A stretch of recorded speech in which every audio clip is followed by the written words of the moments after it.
what really intrigued me early on about John Keel was that he took a lot of areas in that most people in ufology hadn't considered. The mainstream of ufology just looked at it as an extraterrestrial nuts and bolts phenomena.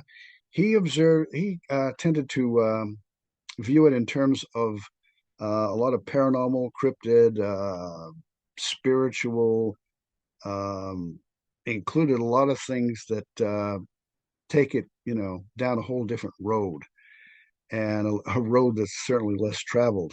He felt that it needed to be a multidisciplinary field. He felt that ufology should be a branch of parapsychology.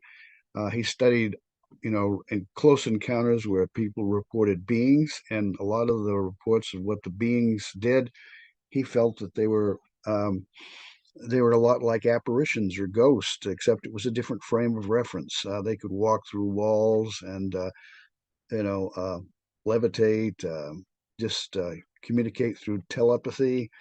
And so he saw a lot of different elements to these cases that seemed to fit a much wider perspective than what was generally being considered by the mainstream. And it brought a lot of criticism was leveled at him at the time.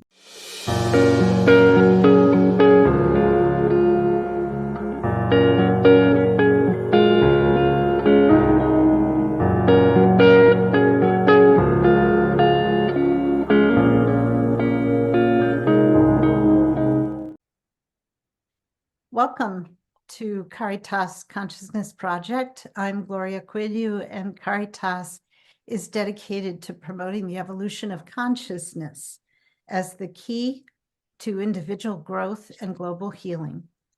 In addition to our, excuse me, in addition to our online presentations with guest speakers such as tonight, we also offer classes and study groups, and everything's online.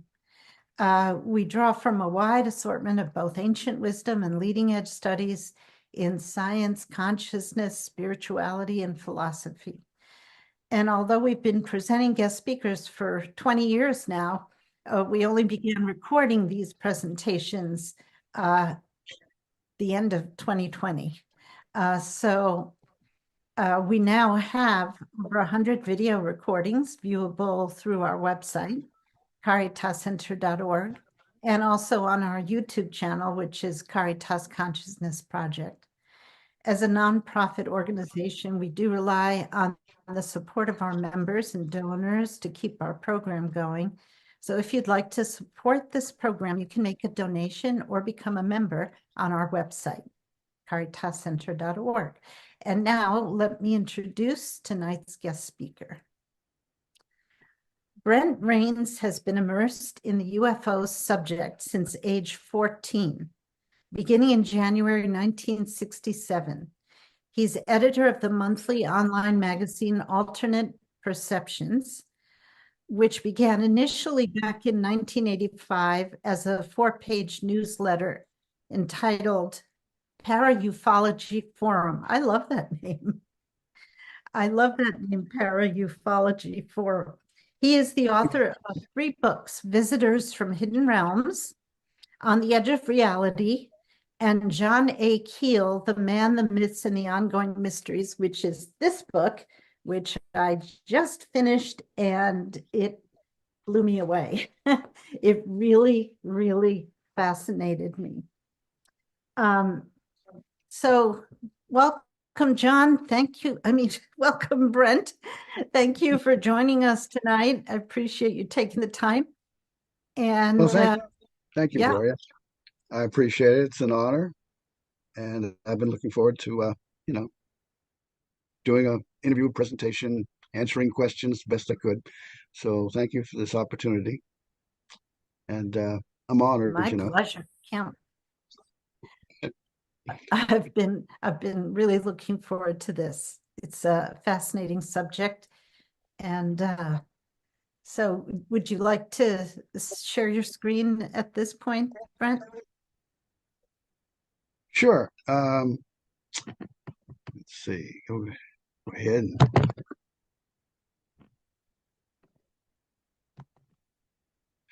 All right, I will start here. As This smooth is as a me whistle. about 2 or 3 years ago down here. I live in Waynesboro, Tennessee. I'm about 90 miles south of Nashville. I'm almost in Alabama, northwestern Alabama, about 30 miles. And anyway, I've been in the UFO field itself going back a little over 57 years. I started at age 14. So here I am, the present me, here at a fall festival just a couple of years ago down here by the Tennessee River in a small town called Clifton. And I got a couple of my books. My latest, John A. Keel, The Man, the Myths, and the Ongoing Mysteries, and my first book, Visitors from Hidden Realms, back in 2004. And of course, I've got some early, newspaper clippings and things, and just ready to share with people who might be interested. And I'm, of course, with a couple of other authors who have written novels. So this is a local thing. So I just thought this was a good picture to use. And so I'll move along here to the next image. Um, or I will try.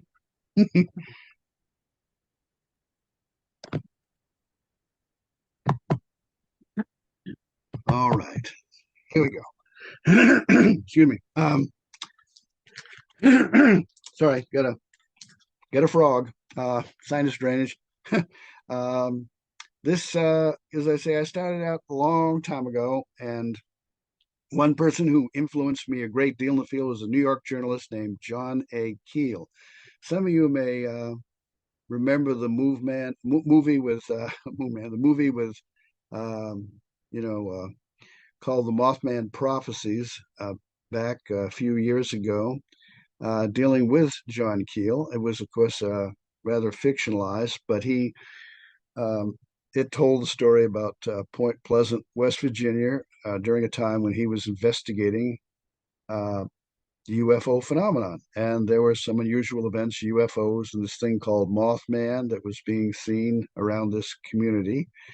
And so, what really intrigued me early on about John Keel was that he took a lot of areas in that most people in ufology hadn't considered. The mainstream of ufology just looked at it as an extraterrestrial nuts and bolts phenomena.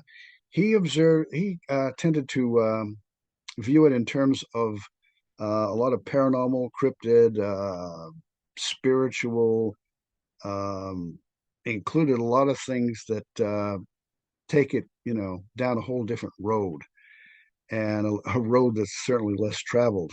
He felt that it needed to be a multidisciplinary field. He felt that ufology should be a branch of parapsychology. He studied, in close encounters where people reported beings, and a lot of the reports of what the beings did, he felt that they were a lot like apparitions or ghosts, except it was a different frame of reference. They could walk through walls and you know, uh, levitate, just communicate through telepathy. And so he saw a lot of different elements to these cases that seemed to fit a much wider perspective than what was generally being considered by the mainstream. And it brought a lot of criticism was leveled at him at the time. But anyway, there I am, 1971, showing an interest in wanting to do what Keel did, get out into the field and travel from state to state, track down reports of UFOs. And I'm reading one of his books that I still have, um, called Our Haunted Planet, which was published that year in 71. So now I'm at my parents' home, and I've got this little area desk in my corner of my bedroom. Now I have two rooms in my house here in Tennessee, seven filing cabinets, a lot of boxes and shelves, and um, a lot of clutter. But anyway, this is how it, kind of started out for me. And let's see. And this book here was one of the first ones that he wrote on the subject in 1970, Strange Creatures from Time and Space. And actually, at this time, I was corresponding with Keel myself, a teenager who was, putting out my own little mimeograph newsletter at the time and swapping a publication with Mr. Keel himself. This dealt with cryptid apparitional phenomena. He presented a couple of cases from the state of Maine, which is where I was born and raised, and he actually included a couple of my cases from Maine in the book. Moving right along, later that year, Operation Trojan Horse came out, and this was a book that explored some of the more complex, controversial elements of the UFO phenomena that some people, I was young and I was quite impressed with the whole concept of there being a whole lot more to the phenomenon, and started looking into it myself. And others also were intrigued, while others, some of the people who've been in the field sometimes longer, just couldn't wrap their minds around.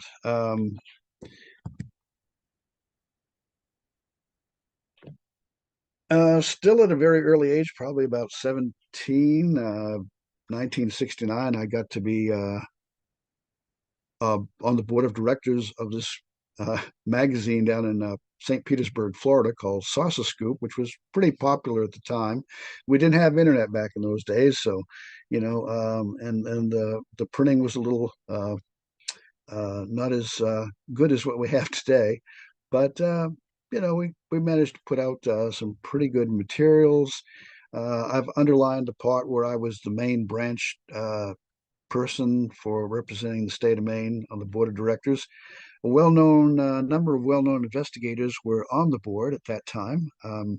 One of whom was the public relations director, Brad Steiger, and the editor of the magazine, John Whitnor, and Brad Steiger wrote probably nearly 200 books before his passing a few years ago on UFOs and the paranormal and such. And he also influenced me. He began to explore some of the more controversial elements. He actually met Keel, and Keel was actually part of the reason he began to look deeper into the paranormal.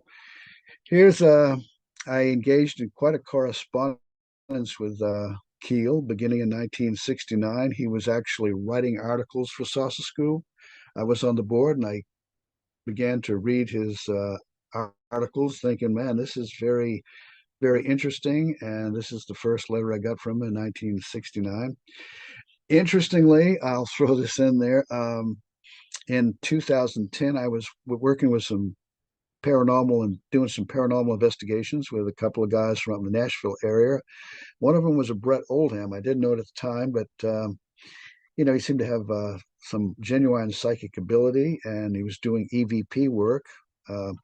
And he had experiences at a young age with a gray, he called it, an alien archetypal form, whatever you want to call it, which he thought was a demon at the time. He had no context in which to place the experience, but in later experiences he realized it was connected with the UFOs.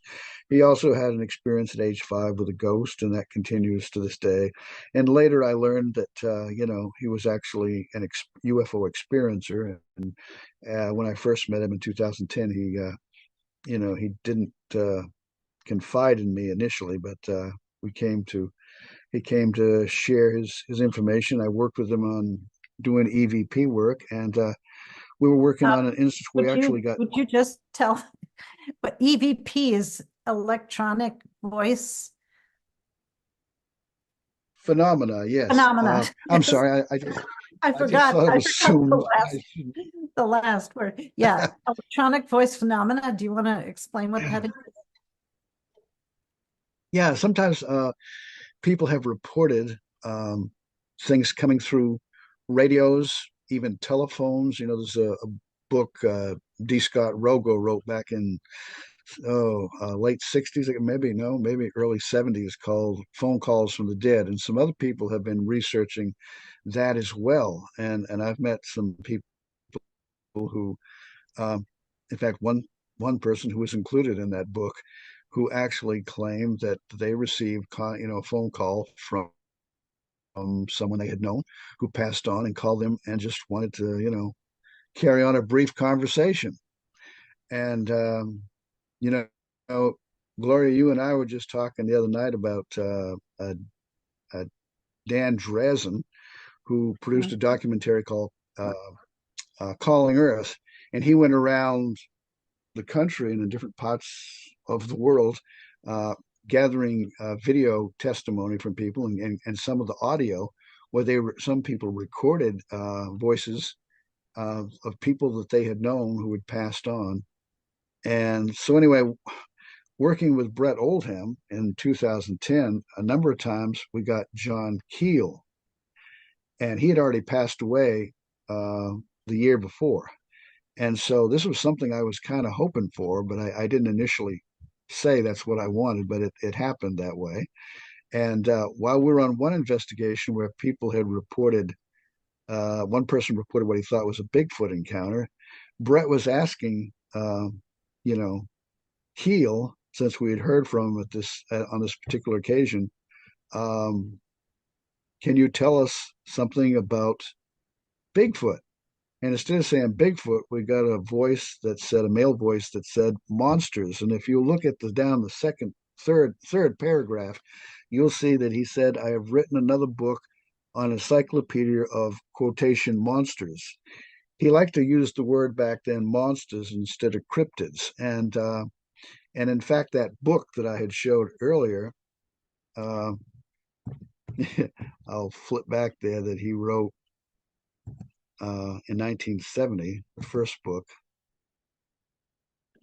Strange Creatures in Time and Space. In the very first chapter, again, talks about monsters. And, he was very interested in the cryptid in West Virginia in the 1960s. He was there to investigate that. There was also a wave of UFO sightings. And, uh, and so and of course he was interested in this Bigfoot and other forms of cryptids, and he felt a lot of this was more paranormal and apparitional, a lot of these things, and maybe they came through portals from another dimension, or could change frequencies. Anyway, he put out a newsletter back in the day called Anomaly, and on a couple occasions my name appeared in this. As he's still a early teenager, I would exchange my newsletter back then called Sauceritis Review, and I changed it to Scientific Sauceritis Review. I don't know who I was trying to impress, but anyway, uh, I Sauceritis back. I was checking the old microfiche newspaper files up in Maine from the I guess it was the Augustus Daily Kennebec Journal, and I came across one story back around, I think, 1947, where some psychologist was poo-pooing the whole UFO thing and saying that people had kind of it was like a mental disease, and he called it sauceritis. And so I thought, okay, that sounds like a good thing to incorporate into a title for a magazine. So forgive me, I was young. And so I decided, to go ahead and, a few years ago, and write a book on how John Keel influenced me, and seek out other people who had also worked with Keel or had interacted and were affected by his thoughts and ideas on the phenomena, and it kind of expanded their exploration. And I even got to interview a lady, Sandra Martin. Was on the cover of the book here, quotation from her. John Keel was a rich and complex character, and Brent captures him perfectly. What a gift for um,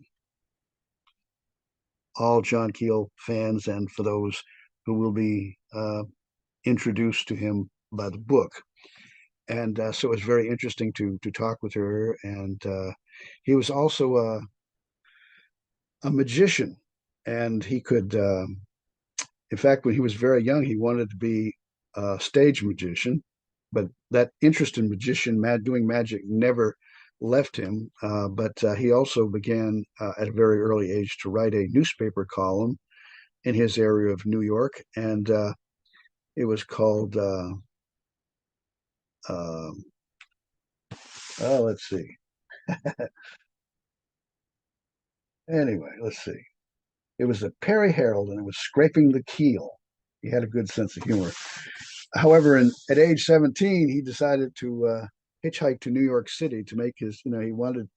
He liked writing so much with only 75 cents in his pocket, and over time he made it quite well. He had quite a career over the years in traveling and writing articles. New York City was became his hometown, though. But he also would take up jobs in other locations, Washington D.C. And anyway, I'll get to some of that. I Here's my wife Joan and I in Point Pleasant, West Virginia, in a statue that was erected back in 2003, dedicated to the legend of the Mothman creature, about a 6 or 7 foot tall um, winged creature with red eyes. They blamed it on everything from barn owl to a sandhill crane. But the witnesses, kept shaking their heads, saying, "No, no, that's nothing like what we observed." I interviewed one lady myself who said that she was she was a teenager at the time, but she recalled in 1967, April of 67, close to Point Pleasant.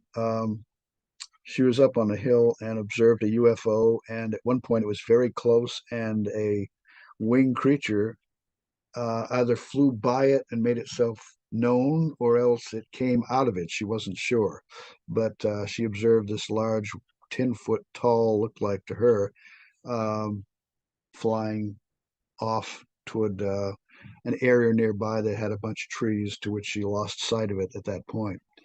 There were quite a number of people that observed this, whatever it was. And Brad Steiger, again, the guy that was public relations director and became a prolific writer on the paranormal and UFOs.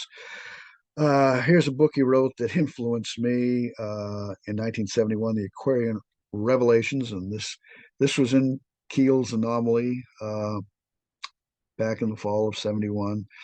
And this was where I actually went up into Canada, family vacation with mom and dad to Toronto. There was a woman there, Joan Howard, who during a wave of sightings across Canada back in 1968 claimed that she had a contact experience and was receiving telepathic messages and had other encounters following that.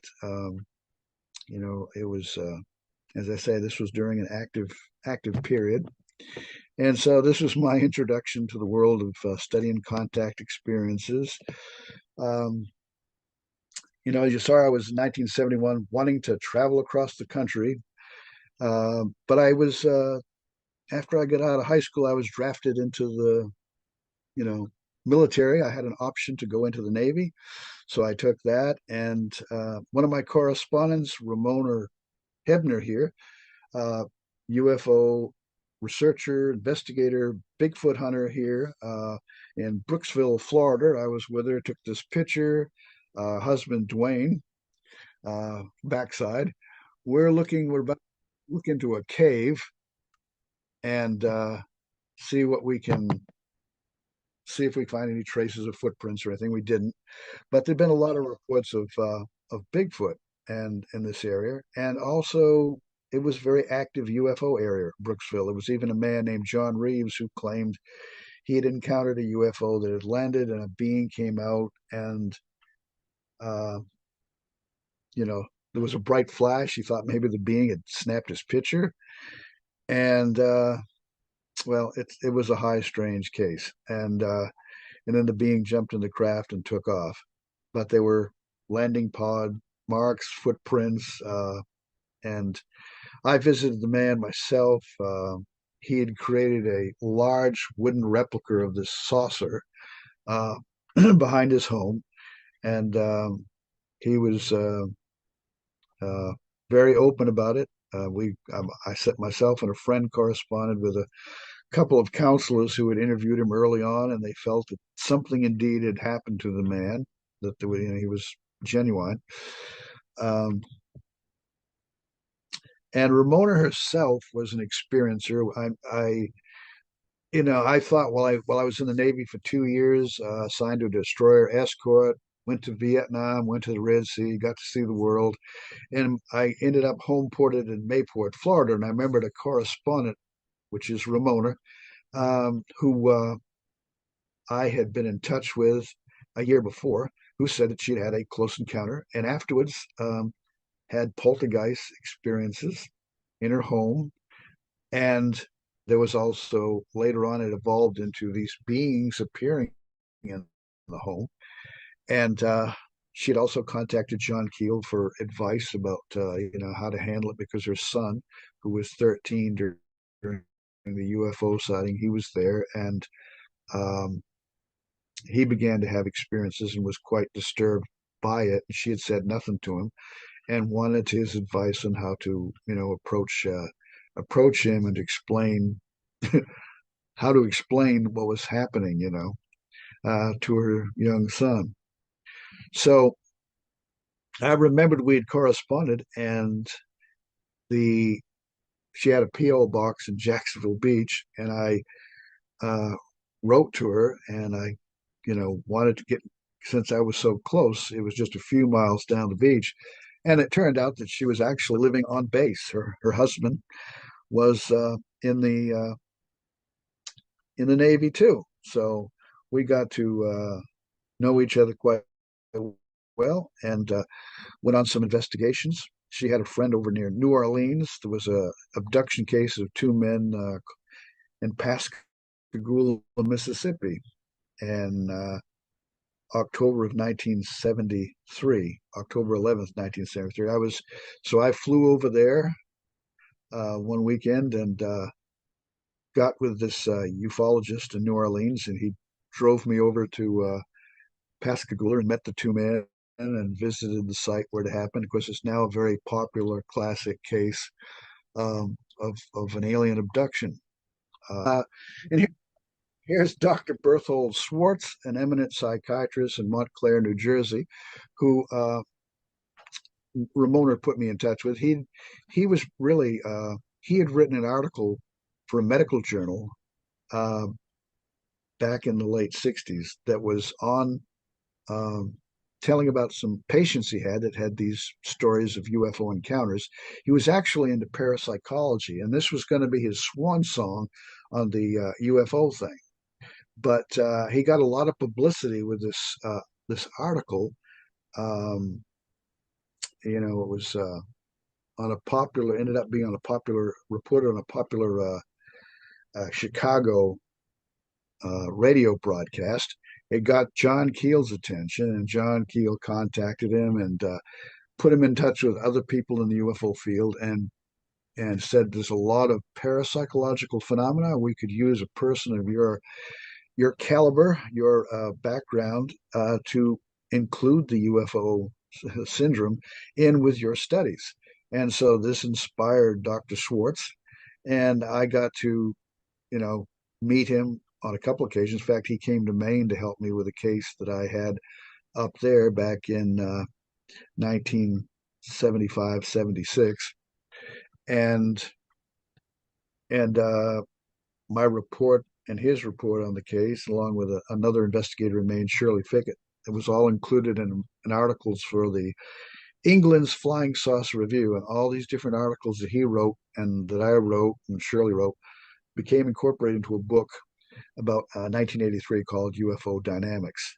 So that was a great honor. And when I got out of the Navy, out of active duty, that was then I hit the road. I spent several months in 1975 traveling from Maine to Florida, interviewing many different researchers and witnesses to UFO and contact.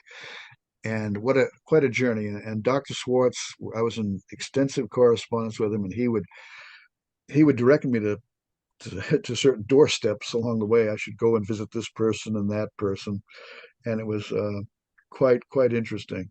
And and up near Akron, Ohio, in Cuyahoga Falls, there was a woman named Madeline Teagle, and she was someone who had experiences going back to the 1950s, about 1957, and she had met a man named Al Roush, an Akron businessman who claimed that he had had an experience of contact and he could telepathically call the UFOs down. And I've been at her house in '75. I'd go up there for sky watches, and she'd do meditation sessions, and many interesting people. And Al was one of them. And she had witnessed things in his presence.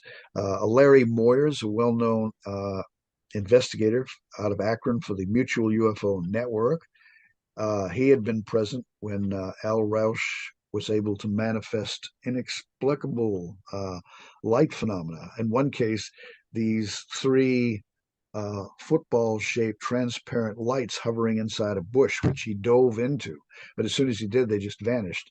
And then later, he was involved with another contact experiencer, and he saw this little ring of light appear and then disappear. And this contactee rushed up to him and says, "Okay, you saw it." And he said, "Yes, but I don't know what I saw." She said, "Well, they wanted to show you that they can project things that really aren't there, but they look real."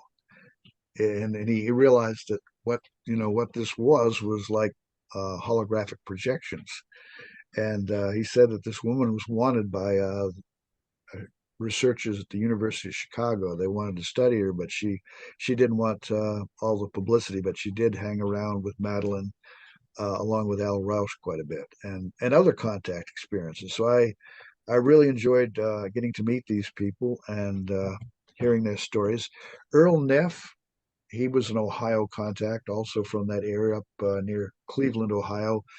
And he created in 1958, I believe, the Cleveland Ufology Project, which still exists. They still have meetings.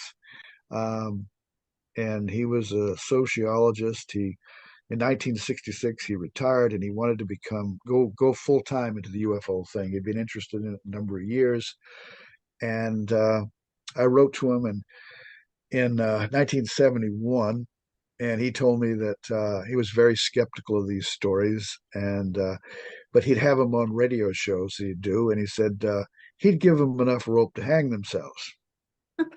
That's what he said. Now, fast forward here, and Dr. Schwartz told me while I was in Ohio, traveling around for several months in 1975, you need to go and meet Earl Neff. And I said, yeah, I've written to him. Well, he says he's had a series of experiences, and he's no longer the same Earl Neff that you wrote to back in '71. So I did. I met him at one of the cup meetings there in Akron one day. I told him that Dr. Schwartz had sent me there, and I needed to talk about his experiences. And he and the guy that owned the house was over the meeting at the time, Richard Hall. We both went up to the second story of Richard's house where the meeting was being held, left everybody else downstairs to go on with the meeting they had. We went up for a private meeting, and I had my tape recorder and sat in the library and recorded his story. And it was quite interesting. It also involved Uri Geller, the Israeli psychic who had come in Kent State and been studied there, and he got to meet Uri Geller as well. And that's another interesting story. But anyway, he found that he would be at doing lectures, and people in the auditorium, in the audience, would come up to him and say, "While you were talking, we would see like a ball of light or kind of a shadow figure standing near you." And this happened enough that he got curious, and so he got a psychic medium to sit in the audience and a photographer. And when the psychic medium would see something, would tap the shoulder of the photographer and have them take pictures to see if they could capture whatever people were describing. And he said one day after a talk that he gave at a Catholic church, this lady come up to him and said, "Mr. Neff, um, you've been in this field and covered so much, interesting information. How come it is that no one has ever censored you? At which point, a voice from behind him said, "Maybe we like what he's saying." And he turned around, and there was nothing but a blank wall. They were very close to a wall. He called Larry Moyers over and says, Larry, take this woman's statement. We just had a paranormal experience. Um, and he had a number of other experiences of things appearing, disappearing. One day, someone come running down a sidewalk, ran past him, and he wondered what's going on with this guy. And he turned around immediately, and there was no one there. So he began to take the whole paranormal thing a lot more serious. And he said, it's kind of shaking me up a little, but I'm not a person who scares easily. I worked with Elliot Ness in Chicago, um, but I cannot explain these things. They're very, very bizarre. Um, and this was a case that Madeline and I drove up to this woman's house up in Avon Lake, Ohio, northern Ohio, who this article was written about. Dr. Swartz had again referred this person. He had talked with her, and she'd had a series of experiences with UFO phenomena along with other people in the area.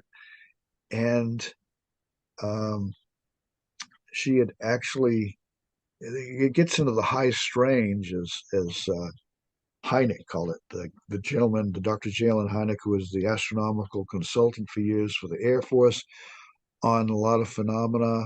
And he was the one that came up with close encounters of the first kind, the second kind, and the third kind, which involves occupants. And of course, well, I think we all remember the movie, the Steven Spielberg classic 1977 of Close Encounters of the Third Kind. And so anyway, here's a high strain situation. She's having all these experiences. A beam of light shines into her room from a UFO. She's in bed, shines on her face, and she says that she had this intense calm sensation, no fear at all. She was just very relaxed, and she says she's a she was always a very nervous person, and she wasn't. This sort of experience was quite unique for her. And then one day, she said she was in her kitchen working, and suddenly a beam of light come out of her left eye and started shining on whatever was in front of her, the stove, the refrigerator. She says, wouldn't you know it? No one else was around. But, her husband and son went off to some event. But said later on her eyesight, she had been wearing glasses. Suddenly she no longer had to wear glasses. So there's just this is one of those cases. She was a piano organ teacher. In fact, her living room of her house had a piano and organ in it, and this is where we interviewed her. And then I've become very interested in Native American accounts of UFOs. Back in Madeline introduced me, who was part Iroquois herself, to a gentleman who was Quanahawk medicine man, lived in Mahoney City, Pennsylvania, just off of 95 in the south eastern part of Pennsylvania. And she had been present when she observed unusual phenomena with him. So, he was just off 95, and I took 95 a lot when I was going up and down to investigate things, traveling down to Florida, Tennessee, and so on, which this is how I ended up in Tennessee today. My wife, Joan, helped me out with a lot of, collected newspaper clippings from down here and had seen a UFO, quite a spectacular sighting back around 1971. And, but anyway, I'm trying to stay on track here, give you an overview, but this medicine man had talked about the Udushqua, and this was a beings who came from the sky beings, who a part of his folklore of his people. And he had the most extraordinary experiences. His wife, Fleet Deer, claimed that in I think it was 1961, they called it a fire canoe. She drew it out for me on a paper, and it was just a sort of elongated object with it had flames coming down from different parts of it under the lower part and like thrusters on the sides, like a spaceship. They called it a fire canoe, and said it landed in the backyard, and then these very tall beings came out and entered the house. They had to bend down in order to come into the door, and gave him, some kind of message. Um, I met him twice in person. We had a lot of correspondence and talked on the phone some. Um, I took Joan there to meet him in April of 1977. And Joan is part Native American, Cherokee. And during our visit, we had lunch with him. And then um, uh, Chief Lightfoot said, "We'll go into the living room and we'll have a powwow." And I just kind of grinned. I thought, powwow, okay, we're going to talk. Well, he took out his pipe and he lit it. And, you know, it had been a long ride from Tennessee, headed up to Maine. We stopped off there. So I just kind of relaxed and closed my eyes. I felt like I was going pretty deep into you know, kind of a meditative state. So I just relaxed and enjoyed it. Joan, on the other hand, she kept her eyes open. And I wish I had too. But what happened was, as she said, the smoke suddenly filled the room and it stretched out in a horizontal plane, right and left from the center. And then it came back together, collapsed back, and then it went vertical up and down, and then collapsed, and then it went horizontal again, and then kind of came back together and collapsed. Then it went vertical again, and then came down. It did this a number of times. She lost count. And at the very end, it was a little inner circle through which she could see, almost like a tube, I guess, a smoke tube, but she could see him and her, and then the whole thing stopped. And we didn't even talk about this until 2 or 3 days later after we were up in Maine. It was like, oh, yeah, I think I was the first one to say it. I felt kind of very relaxed and kind of strange during the so-called powwow. And she told me what she had experienced. And now that we've studied up on it more, it's like, uh, this was a very powerful known symbol of many Native American tribes. You find a lot of in the museums. There have been a lot of samples of these little stone discs with equal distance cross symbol, and in the very center sometimes would be um, a circle there, which the center is like your point, I think, of consciousness, and then the expanded outward, and then this outer circle.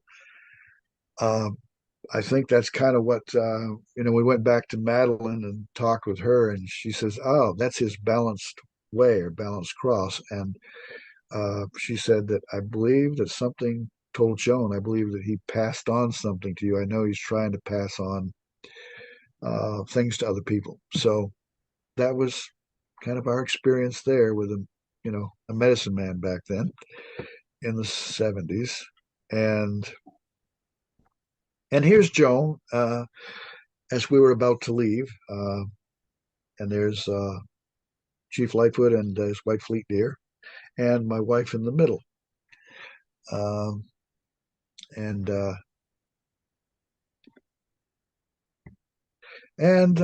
we've met other Native Americans. This was a gentleman who appeared in our area,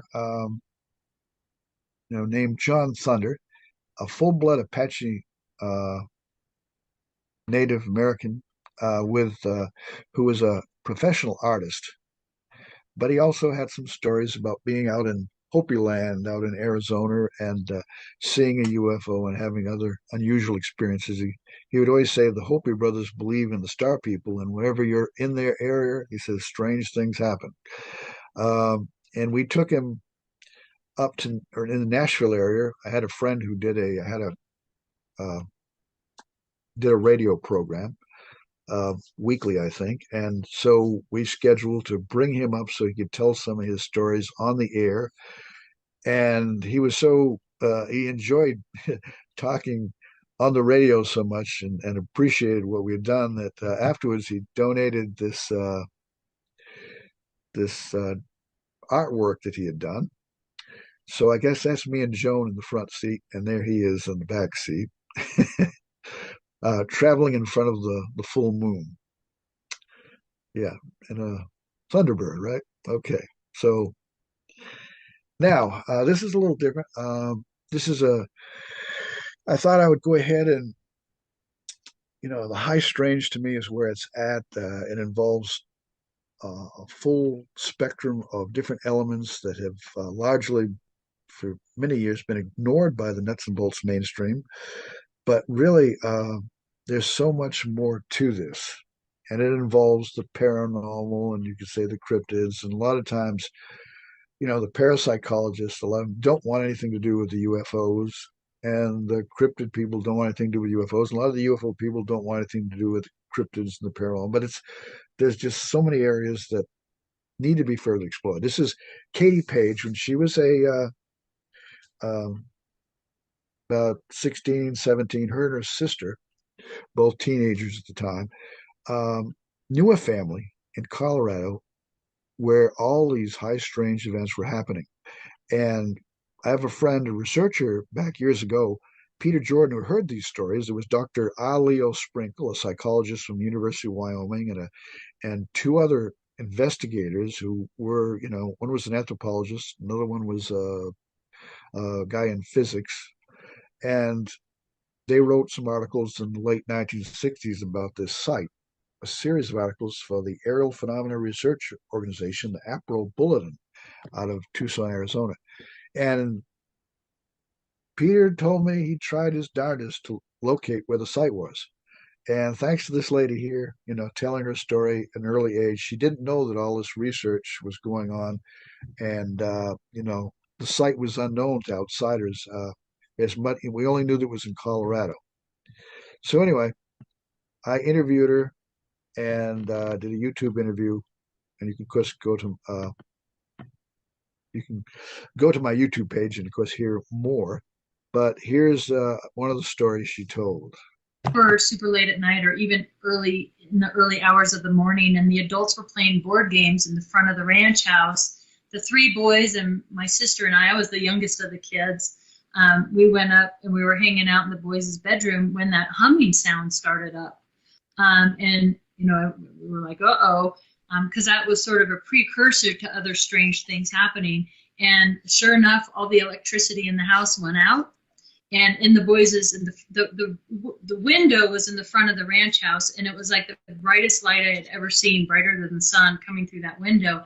And at that time, this disembodied electrical, weird sounding, it sounded like it came out of every orifice of the house, basically gave us this warning. And what's interesting about it is that's the scariest night and the one my sister and I remember the most. So when John Schuessler gave me the briefing document, and it actually recounts what the words were, I was like floored by that. It basically said, attention, we have allowed you to remain. We have interfered with your lives very little. Do not cause us to take action which you will regret. Your friends will be instructed to remain silent concerning us. And I just remember our house was in Englewood, Colorado. It is now Centennial, but it's about an hour away from the ranch property. We left that night terrified out of our minds. And when I returned back to our home, I walked through the door and collapsed to the ground, and I went paralyzed for a good 5 or 10 minutes, and I wasn't able to speak. And my mom and my sister were like, Katie, what's wrong with you? What's wrong? And I couldn't even speak. I was trying to tell them, what did you eat? What did you eat? And went up to my room, had my first full-blown migraine at that time. And what's interesting, until just recently when Skinwalker at the Pentagon came out, I always compartmentalized my different experiences. I never connected the things I was experiencing at my home to what was occurring on the ranch. I separated them. And so at my home, after that evening on the ranch, I started to see these tall shadow figures in my room. I never slept alone anymore. I always slept with my big sister, and I would see these balls of orange orbs, things like this.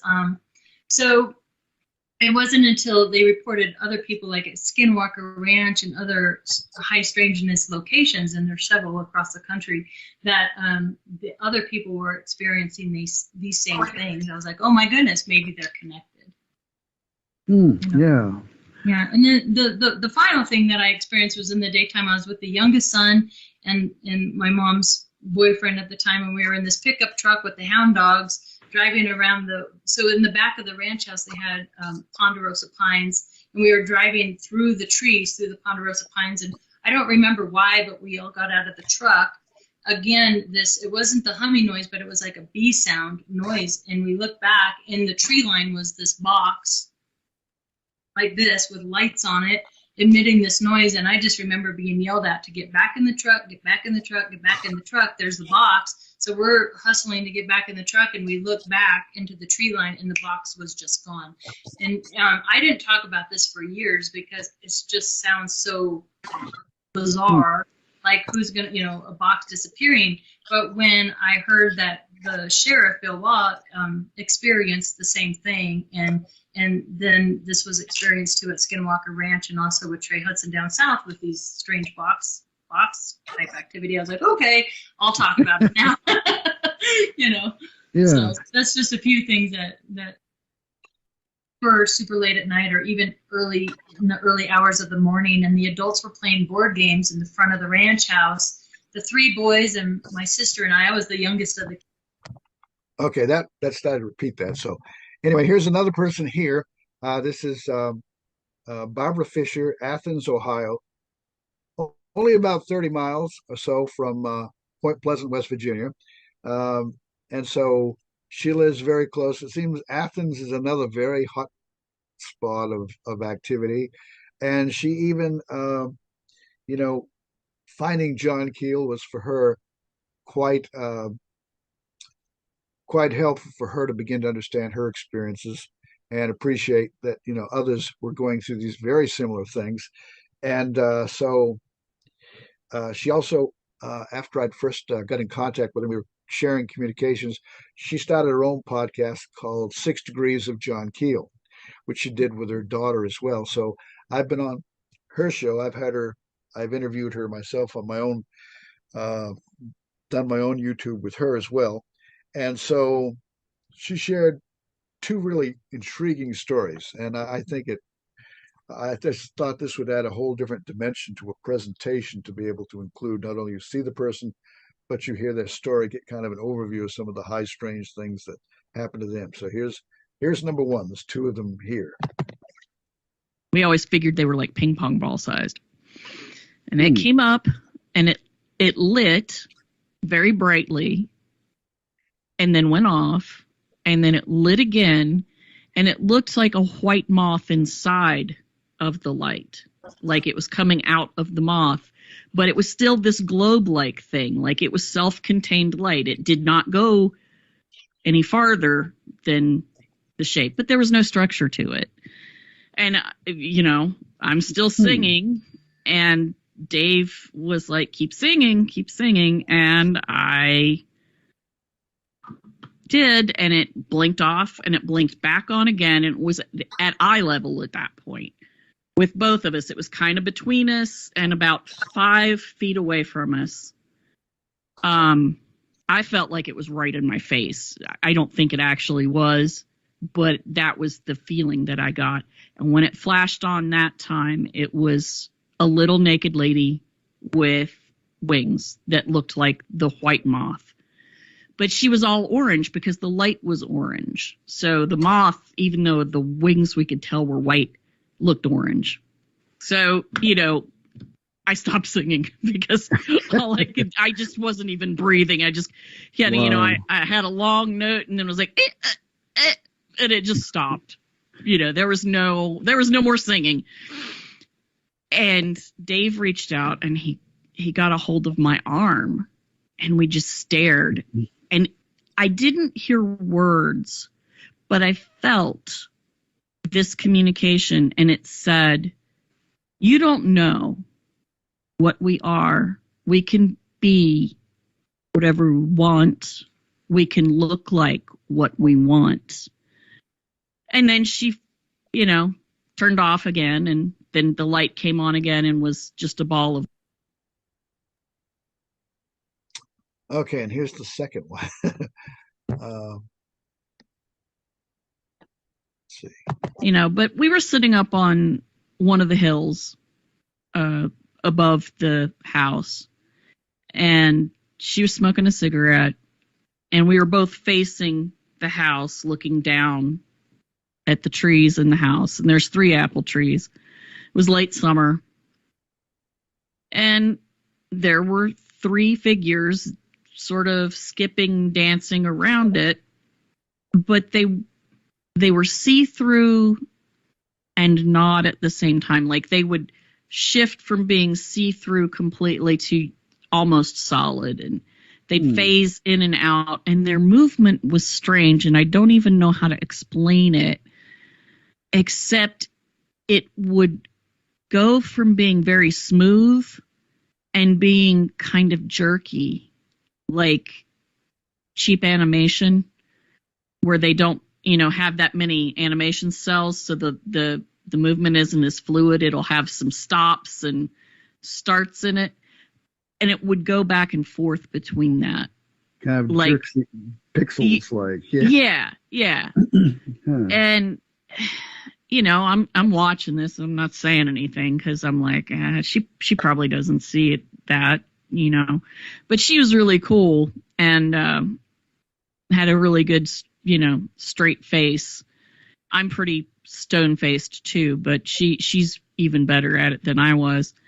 And she's sitting there and she takes a drag off of her cigarette and she looks sidelong at me and is like, "Hey, you see anything down there?" I was like what? she's looking at me and she's like, "Anything weird?" And I was like, "I see weird crap out here all the time." And she's like, "Well, do you see anything?" I went, yeah, there's something down there. "Well, what is it?" "Well, I don't know. Why don't you tell me what you see?" She's like, "Damn it, just tell me what you're looking at." And I was like, "I want to know what you see." Because sometimes people would see different things at the same time. And she didn't like that explanation at all. She was just like, "Just tell me what it is." I said, "Okay, it looks like 3 long-haired ladies with long white dresses dancing around the apple trees." And she's like, "Oh, thank God. That's what I see too." And then she just looked at me. She's like, "How do you sleep? That's like 15 feet from your bedroom window. How do you sleep?" I'm like, "Well, they don't come in the house very often." She's like, "Girl, you need to move. This is some ridiculous crap." But we were sitting up on. And then this is to the right is Thomas Friera and out in Missouri, and to the left is the esteemed Ted Phillips, who worked with Air Force's Dr. J. Allen Hynek, who worked with Project Blue Book for years. And, Ted Phillips was very interested in landing trace evidence, and he documented hundreds of cases, and he was trying to, gather samples from soil and such from such sites to prove that there was a craft, nuts and bolts craft before. But then he came to investigate 2 ranches in Missouri where some very high strange stuff was going on. They photographed these lights. They observed and experienced some very strange things. And he told in a video I watched of him, an audience at a UFO conference, he said, "I went from being the nuts and bolts guy to being kind of the nuts guy now." And anyway, I've interviewed Thomas Ferreira now. Unfortunately, Ted Phillips passed away a few years ago, but Thomas Ferreira on the blue shirt, he was the one who's in the driver's seat. He's the one who maintains the Ted Phillips Research Center out there in Missouri. And so I've interviewed him twice, and he just overwhelms me with some amazing stories. And here's one of them.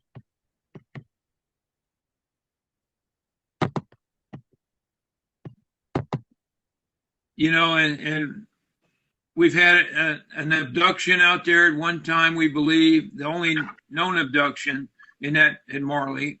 Years and years ago, there was a child that was abducted, and it's a I'll just do a brief synopsis of the story, but it was a young child that was a special needs child, and the mother and father. It was in the fall, and there was a light snow on the ground, and the child, they were going to fix his favorite breakfast for him, and which was pancakes. And the child, they started fixing breakfast, and the child had a habit. He'd run outside, and even in the wintertime, this child would run out barefoot.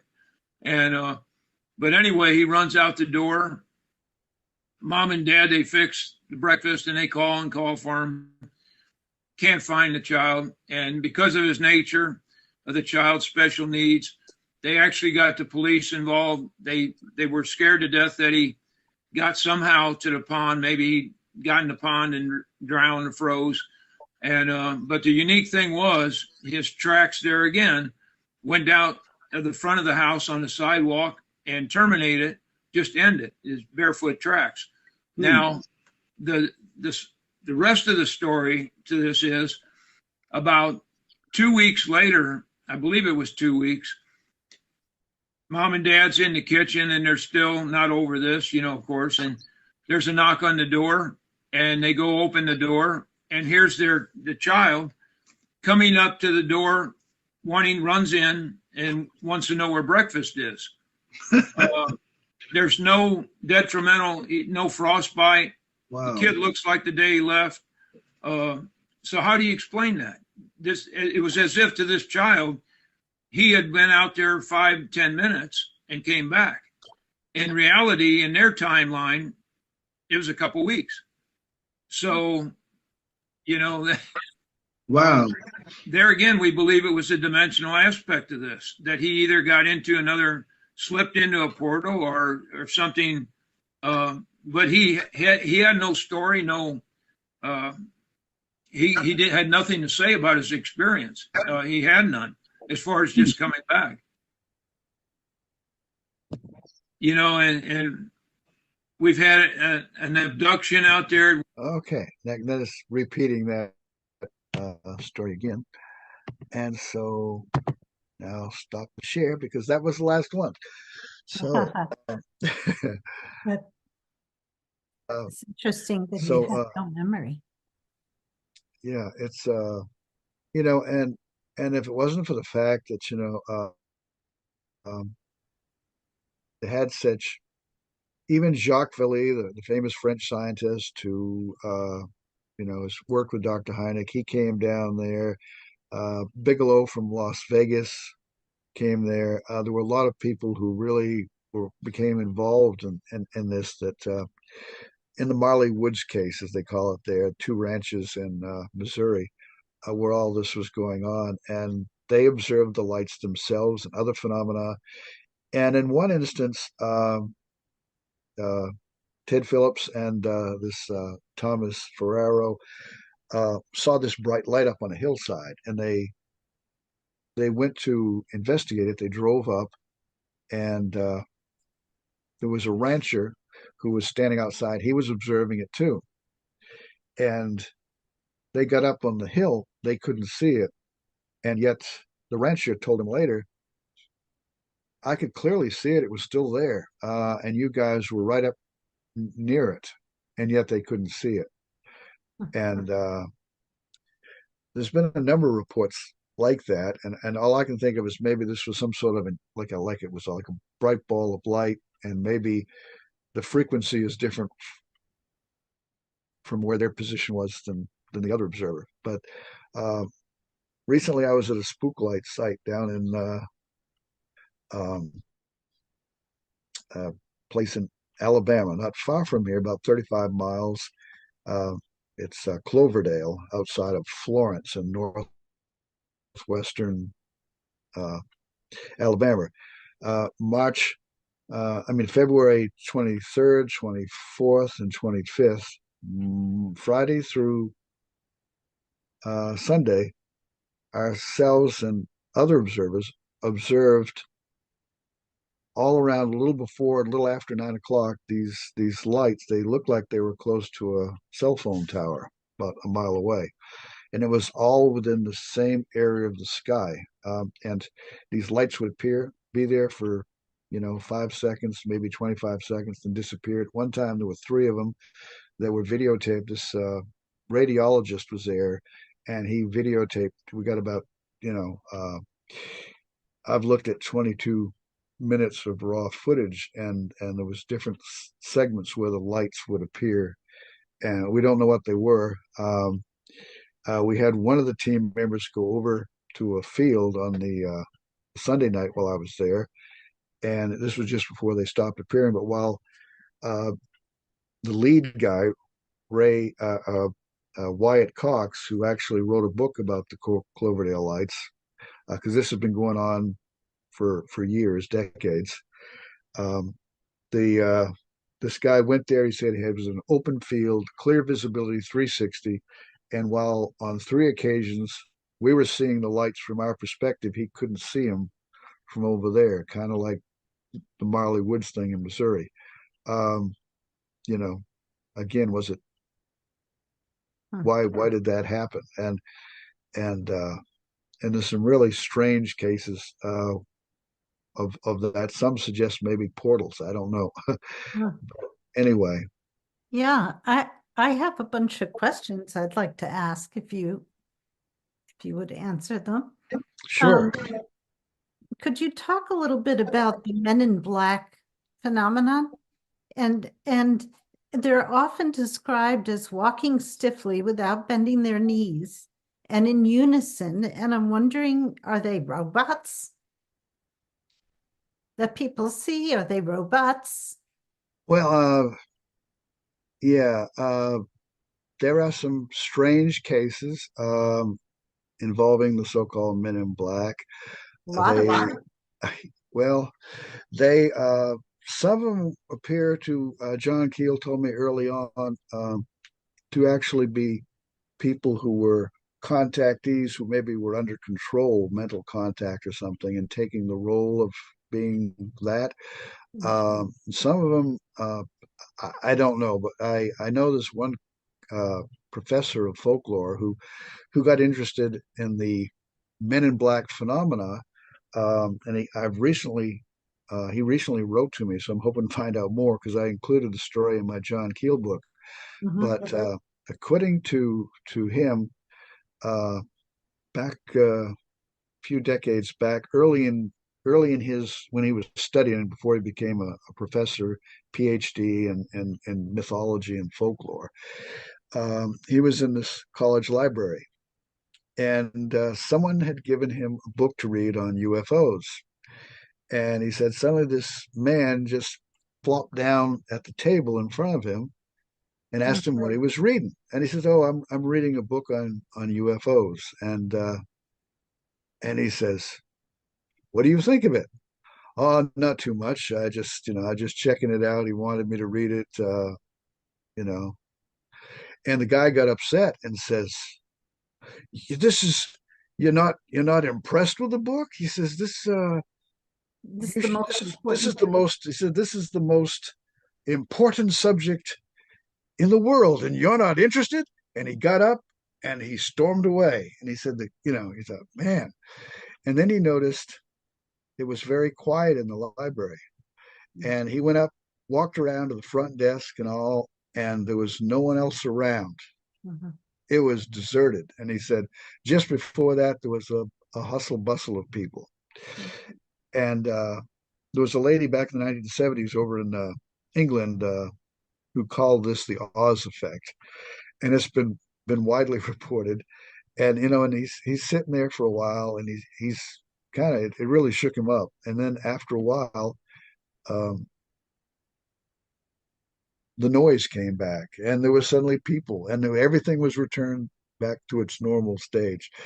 And that was how he became interested in the Men in Black and started investigating MIB and Men in Black. And I he had a case outside of Philadelphia where some guy was actually working on transcribing a recording. He had investigated a case where the Men in Black was involved, and while he was working on it, this man entered his building. He had he was in a store that he operated, and he couldn't figure out how the guy got in there, and called the police, and then the guy disappeared. I think the place was all locked up. They shouldn't have, got away, but he left behind an ID card, and he was military. And so, was this some kind of disinformation campaign, psyop program of the military, or was this another phenomenon of the phenomena doing something here where they were perhaps using someone to appear and create some sort of high strange situation for some reason? I don't know. There's it's an interesting phenomenon. There's in my book I tell about there was a country music singer stuntman out in Las Vegas back in '78 who encountered his car stopped out in the desert outside of Las Vegas. He was out riding around, getting a breath of fresh air, and he noticed what he thought was a blimp flying around. He didn't pay any attention. He raised his hood and started to work on the car, and all of a sudden there was like a like a beam or something came down off this so-called blimp to the ground, and suddenly there were two men there, and one of them walked up to him and spoke to him, and he took out his left hand, and in his left hand was this little ball, and it levitated, was spinning around above his left hand, and then there was like these fireworks type things, and he gave a message to the guy working on the car. Says, you know, we're concerned about your planet, that you're going to have nuclear war, that should, and your disturbance here can cause disturbances apparently in other places in the solar system, the universe.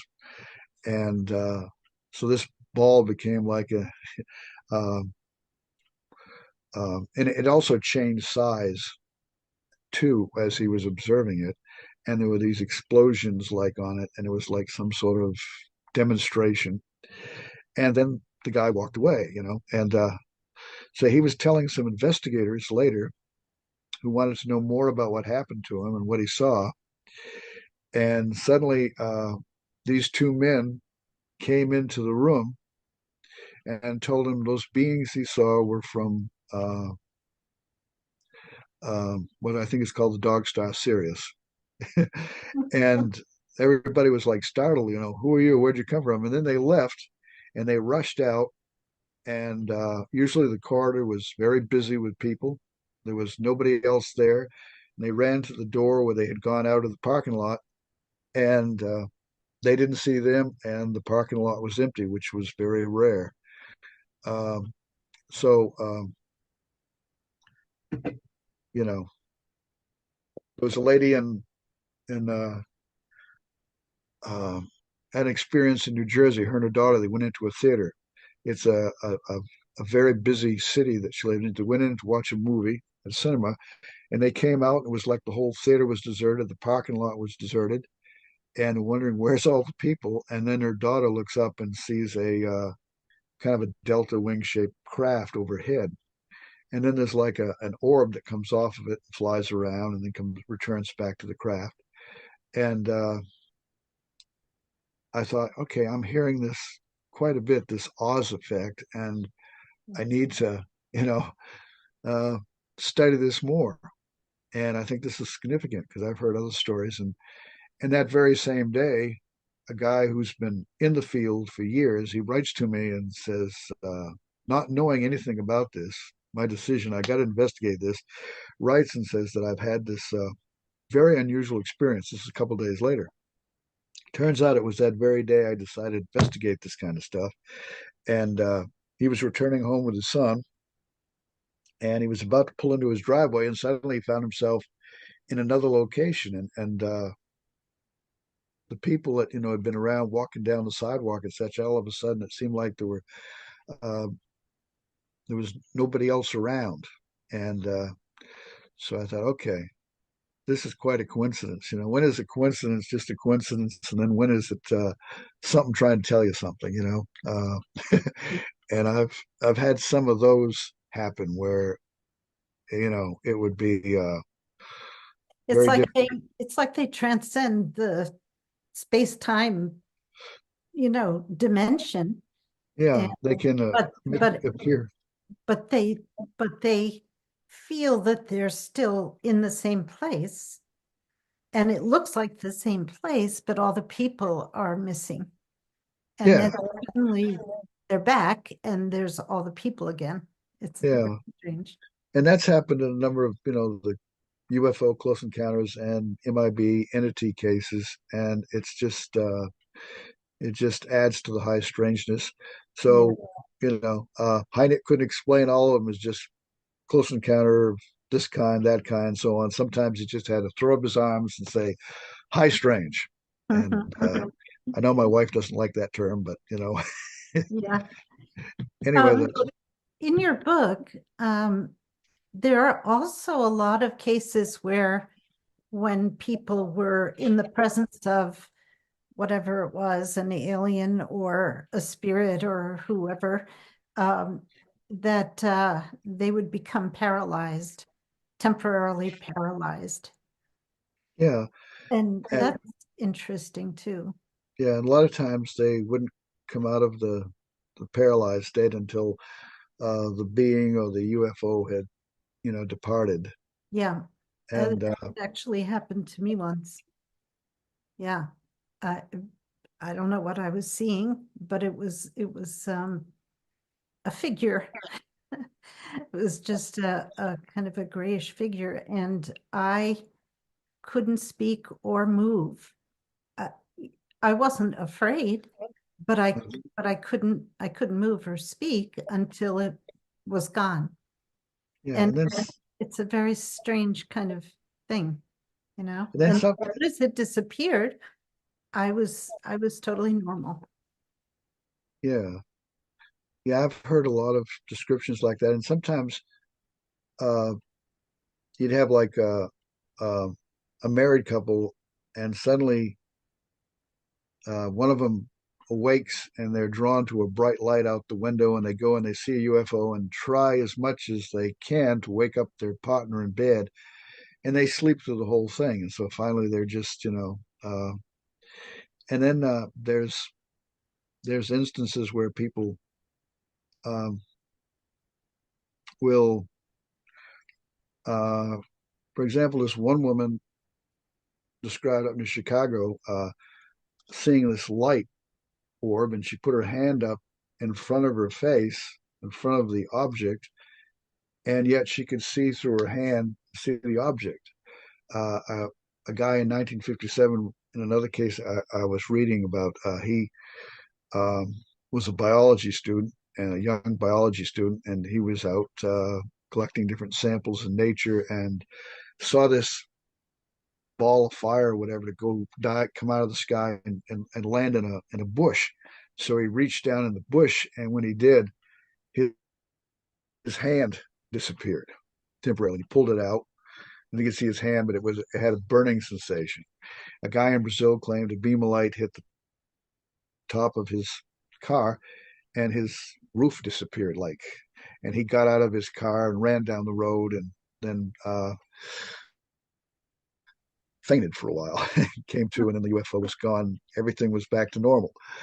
Uh, but Well, anyway, one of the things that really attracted me to your work and your book is um, the idea that there's so much overlap between paranormal, parapsychology, paranormal phenomena, and ufology. And it seems to me that they've always been like two camps that were totally oblivious of each other.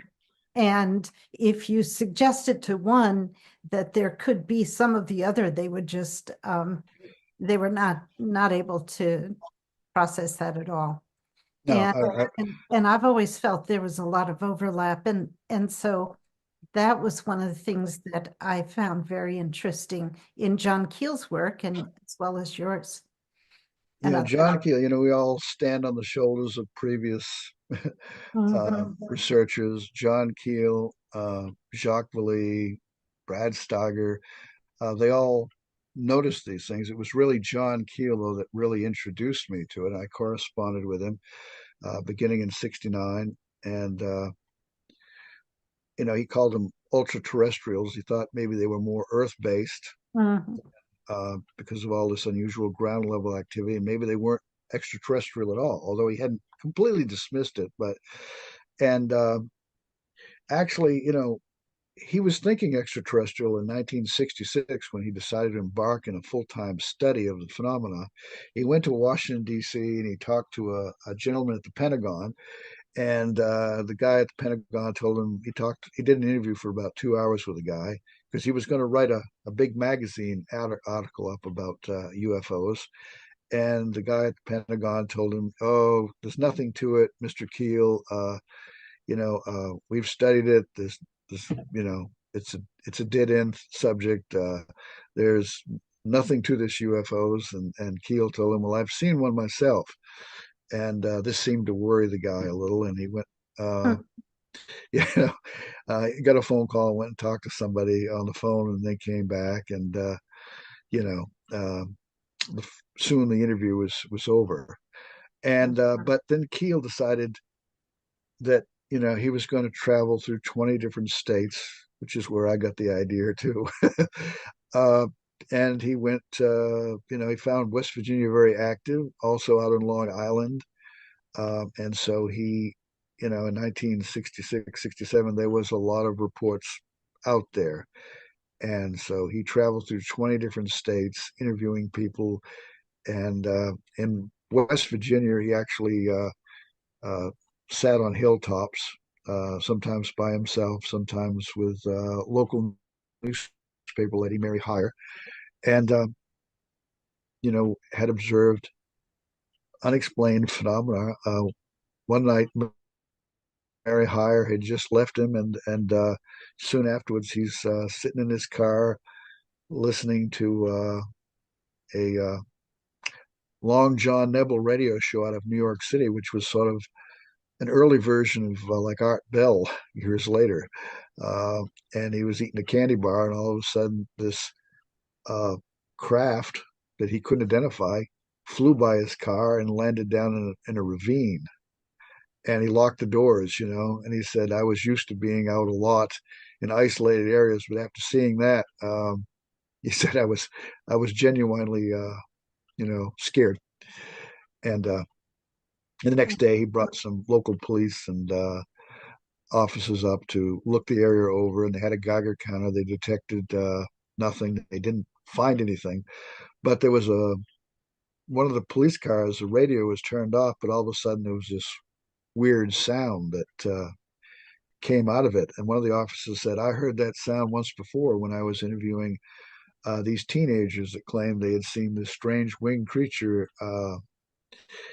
outside of Point Pleasant in the area of what they call the TNT area, the ammunition manufacturing plant. Goes back to World War II, and they have all these igloos there that they stored ammunition back then, and they built them kind of like Indian mounds, so that I think anybody flying over wouldn't know exactly back then what they were.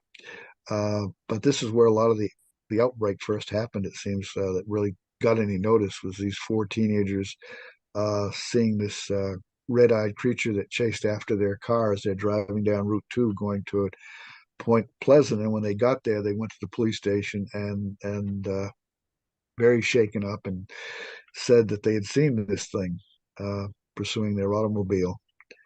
And so anyway, uh, uh, that's One of the things that I thought was interesting also in your book is that it's very common that when someone sees a UFO or uh, even experienced any one of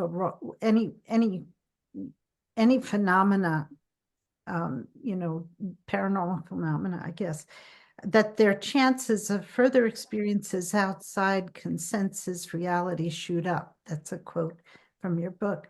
So, and the other thing was lightning there seems to be a correspondence with lightning storms and people dying by being hit by lightning, where Yeah, I'm not sure. I included that. That was something Keel was interested in. He felt there was unusual electrical activity that went on in the areas where this activity was happening. He'd said he would go to a police station in different locations, and the very first thing he'd ask is if they had any unusual deaths due to lightning, and they would ask him sometimes, "Well, how did you how'd you know know? about that?" Or how is that connected with anything? Right. And What is the connection there? well, I don't know. He never, he wrote about it in his novel. He included an example I sent of a deputy sheriff that I had known up in Maine named Earl Whitney, who died um, being struck by lightning. And he had told me and a friend of mine, Jim Carey, that going back to the 1940s, he had had a number of UFO sightings. He'd actually witnessed a landing, he claimed, uh, and had other sightings as well over the years. But back in Is yeah, yeah, the 1940s, you saw a craft that landed like two uh, pie plates or whatever, put lip to lip together, and it had landing legs, and it landed outside the Waterville airport. yeah, And you know, yeah. Isn't it true that once you've been struck by lightning, you're more likely to be struck again? Isn't there some kind of connection there with I that? noticed there's some people that were almost seemed like they were like a magnet for lightning. One guy that 6 or 7 times, I think a forestry worker said that he was repeatedly had experiences, and Yeah, so maybe there's some kind of equivalent effect of seeing a UFO, that it does something to your electromagnetic field, or where you're more prone. I don't know. I thought that was but fascinating. The yeah, correspondence. it's like the phenomena zeroes in on certain people with maybe certain um, you know uh, abilities that maybe they're not aware of until they have this encounter. A Mhm. lot of people have reported after a close UFO encounter with the craft or beings or both, that they would develop at the psychic level, and they would Right, suddenly know right. certain things, so they have certain abilities. Um, and well, even they've even researchers have even looked, including Jacques Vallée and John Keel, like Fatima, Portugal, back in 1917. And for 2 years, there were events with these children over there that of seeing the Blessed Virgin Mary and these strange lights. And eventually it culminates in reportedly 70,000 people gathering on a day that was predicted that something was going to be revealed on October 13th, 1917. And all these people gathered, skeptics and believers alike. And they had what they called the dance of the sun. Suddenly, it had been raining, a torrential downpour, in a muddy field, and then suddenly the clouds part, and they see all these flashing different colors on the ground, and everything dries up. And there were people claiming that they had been healed, but the biggest thing was the suddenly where the sun should have been, there was like this strange metallic spinning orb or something, and it seemed to be coming down out of the sky. People screamed because they thought it was the end of the world. This thing was going to come down and hit them. And so it's quite interesting. There was uh, some of these early religious accounts, like the winter of 1904 and 1905, over in Wales, there was a Mary Jones, a young 35-year-old woman who claimed that she began to preach, and people were listening because when she went to these churches preaching, these strange lights would appear. And there was even a case of two men who was the newspaper said were very credible, solid reputations in their communities, and they were observing this dark figure of a man, and suddenly one of these lights came down and shot a beam at him, and he disintegrated. Was that a man in black? Well, of course, to her, there was they were demonic beings and forces. They were interfering with her, efforts. There was a whole religious revival that evolved, and soon it not only was Wales but reached England and other parts of the UK. And but there was also, again, this strange element of this newspaper man from London came and did a big story, and there was five of them, as I recall. Well, I didn't include that in my Keel book, but it's in a book called, I wrote a chapter about 50 pages, Beyond UFOs, for the free organization, the Foundation for Research into Extraterrestrial and Extraordinary Experiences, which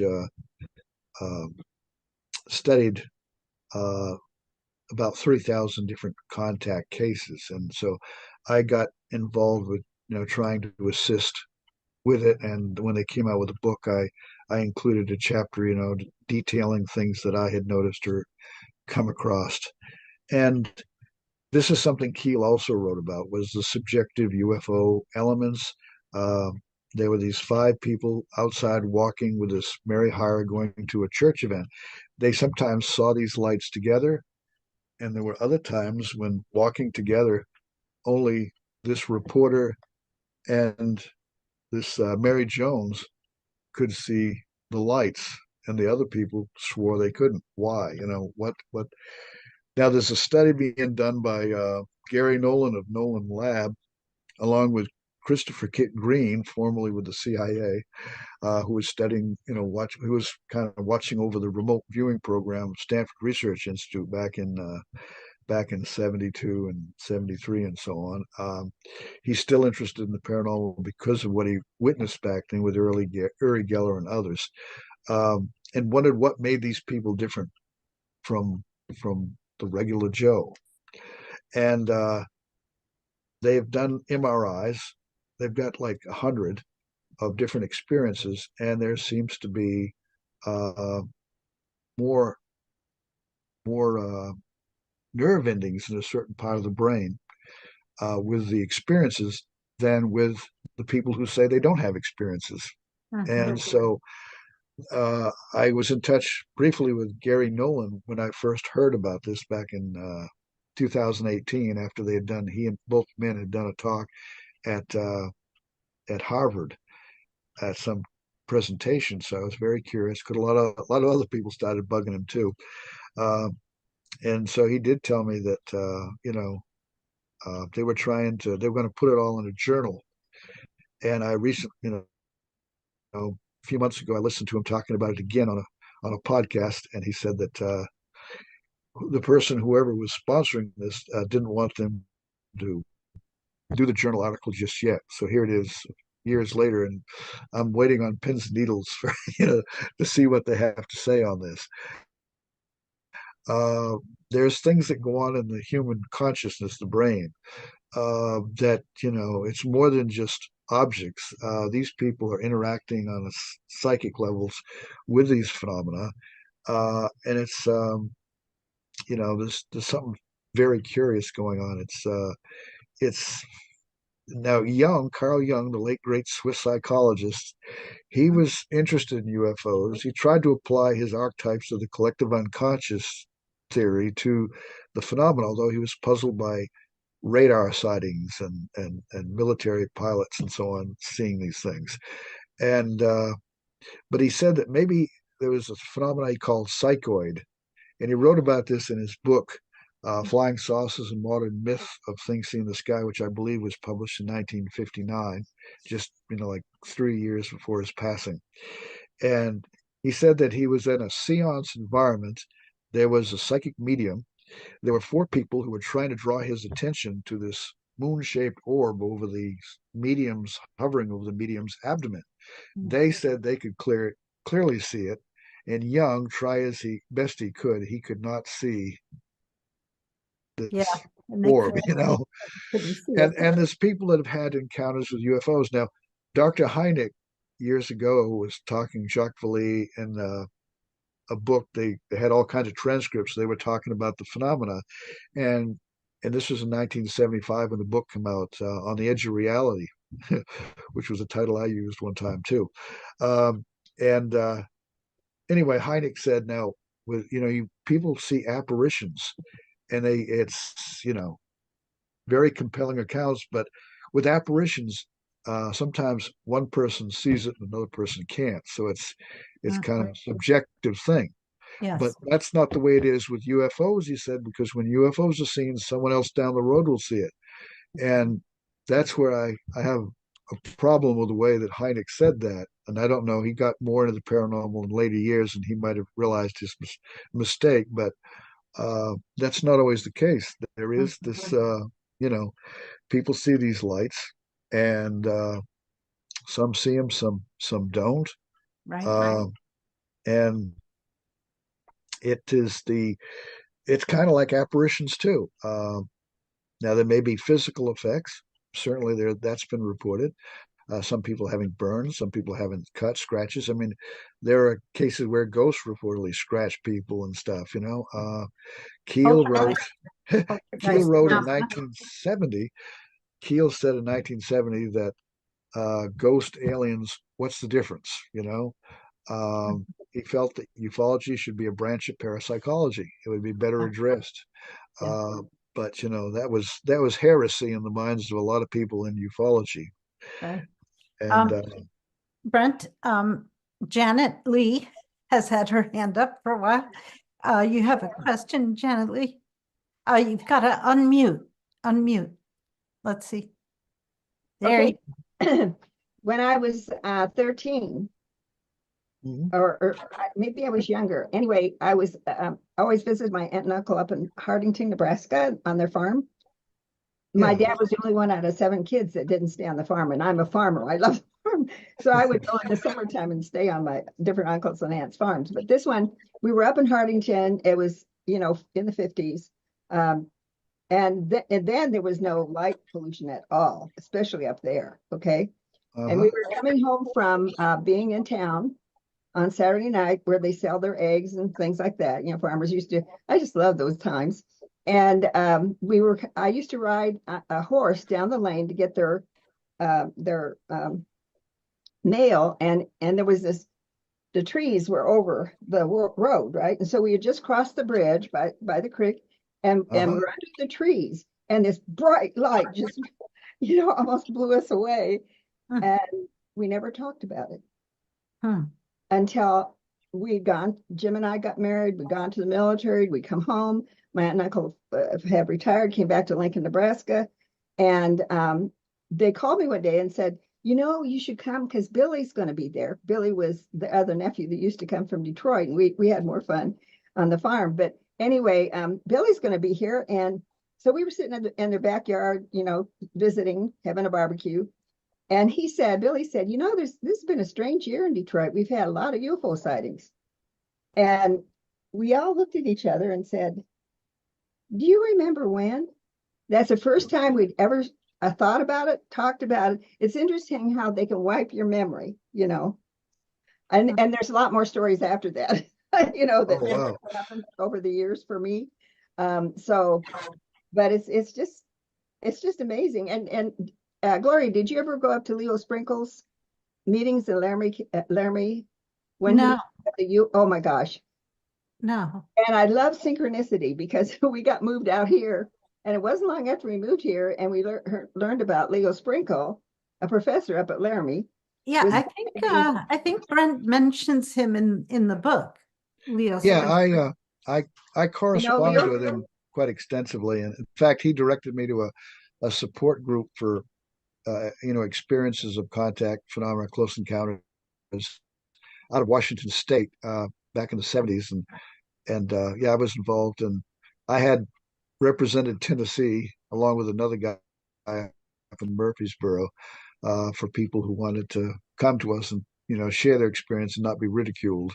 over it, Right. you know, and Every time we went to Leo Sprinkle's gathering once a year, it was up there once a year, in August, as I recall, we had a mystical experience every time. Really? Yeah. Where was I could that? write a book. It was Where? in Laramie. Laramie, Oh, Wyoming. I And see. oh my gosh, those were the most, I was so sad when he stopped having those. But Oh, you got to quit sometime, I guess. yeah. yeah, yeah. Leo Sprinkle, you know, you might not agree with him, but he was one of the most sincere and pleasant, outgoing people, you know, and he was dedicated to, uh, you know, trying to do something positive in the field. And he had a book called Soul Samples that was sitting on a shelf back in another room that I've read through and through. Uh, Hmm. real great guy. And that Katie Page, the first person that I presented who had a story of having experiences on the ranch in Colorado. It was Dr. Sprinkle that she went to because she was one of the people that had those experiences and didn't know that he had investigated that ranch years earlier. So Hmm. anyway, Hmm. There was another ranch up near Laramie. We'd go to that, to do sightings. And the rancher there had been contacted by beings that came out of the ships. Hmm. And we had really amazing mystical experiences there too. So it was really an interesting time. Hmm. was that the I'm trying to remember his name. Um, he had I think a well on his property and Yes. yeah, and he talked about Israel and these angelic beings or something. And yeah, there was yeah, yeah, I might want to talk with you again sometime about that. Well, that'd be fine. Because as and synchronicities, the thing about it is, if I had known, I didn't realize what really happened until I was in my 50s. And this happened when I was a young teen. And things kind of came back. But the synchronicities in your life that start helping unfold, things. I mean, if I had, it would have blown my mind, of course, if I had known that in my teens. But by the time I was in my 50s, I'd read a lot, and so and I'd had more experience. And I thought, so everything happened just in perfect timing. I learned things just in perfect timing. Hmm. Barbara Lamb was here not long ago. Do you know who she is? Yeah, she investigates. Yeah. In fact, I think she's an experiencer herself. Well, I went up to Wagner, South Dakota.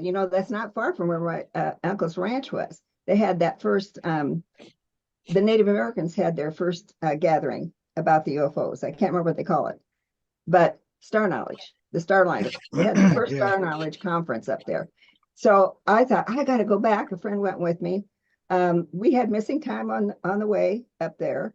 And we had so many mystical experiences there too. It was just an Wow. amazing time.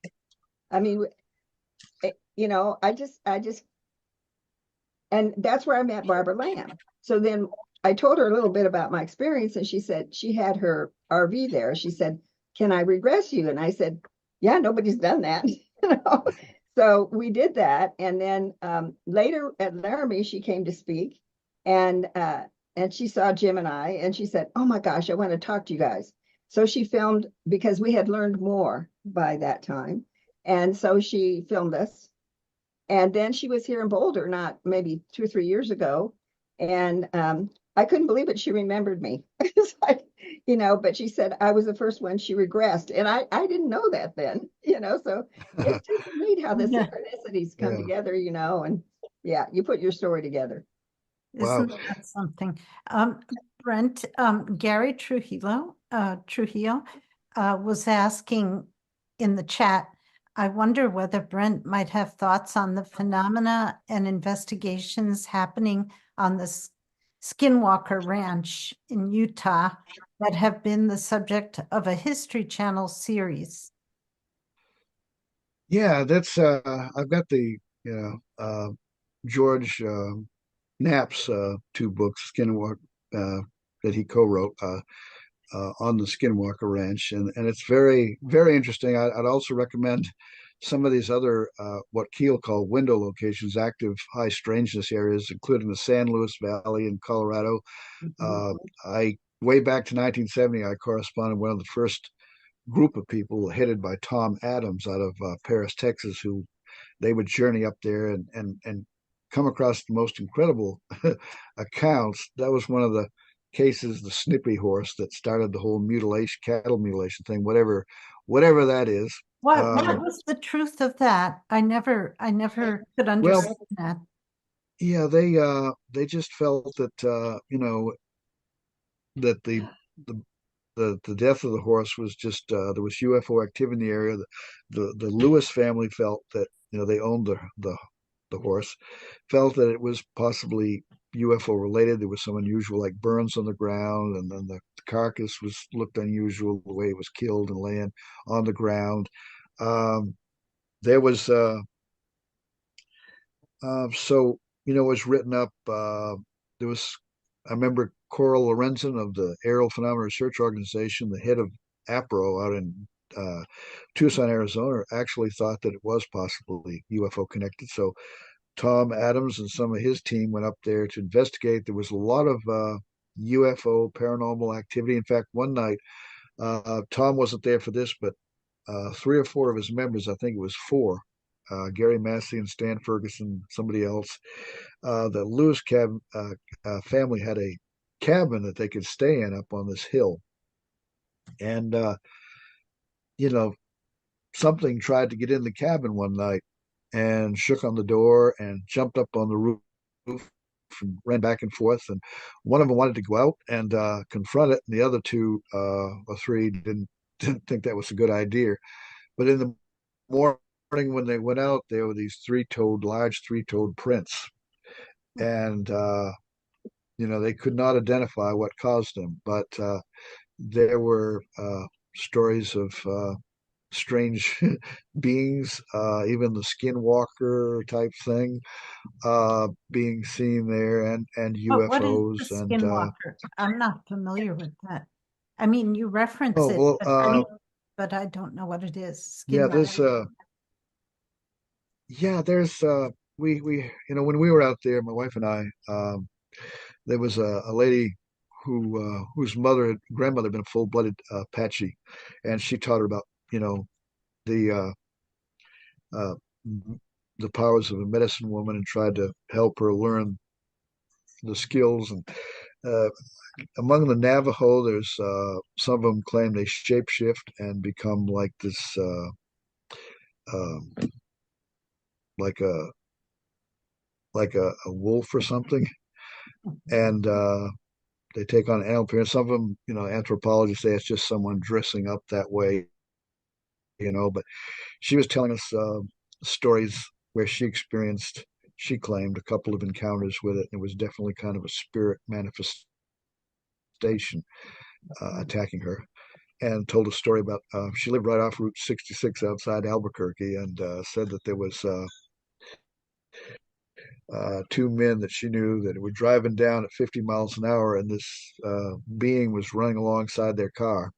And she called it a skinwalker. And we went to a place, a 17-mile long mesa outside of Albuquerque, um, that has all of these Indian carvings, thousands of them on these stones there, and it's old lava rock, and they're carved. And she was pointing out, there's a skinwalker, there's this and that. So a skinwalker is a shapeshifter, or is that what a Yeah, yeah, skinwalker? yeah. As I understand, a skinwalker is like a shapeshifter, and I know that Tom Adams over in Sedona, Arizona, another active site, was investigating a lot of Native American stories and skinwalker, and he kind of got spooked away from it. He said, I don't even, he was going to write a book on it, and then he decided to abandon it because I think there was some spooky things going on around. Now he's written several books on UFOs and such around Sedona, and he's recently. I've been in touch with someone who worked with him. I wrote this up in Alternate Perceptions, my magazine, with this guy, who has been working in Sedona and at the so-called Bradshaw Ranch, where a lot of very high strange things have happened. Seeing kind of like a Bigfoot thing, or kind of apparitions of some kind of shadow figures, and strange lights. And there's like been a military presence around there. In fact, this guy has been studying it himself for 11, 12 years, showed up there about once a week, he and his wife, and said that they have seen things with other people that they, could experience strange lights and beings and so on.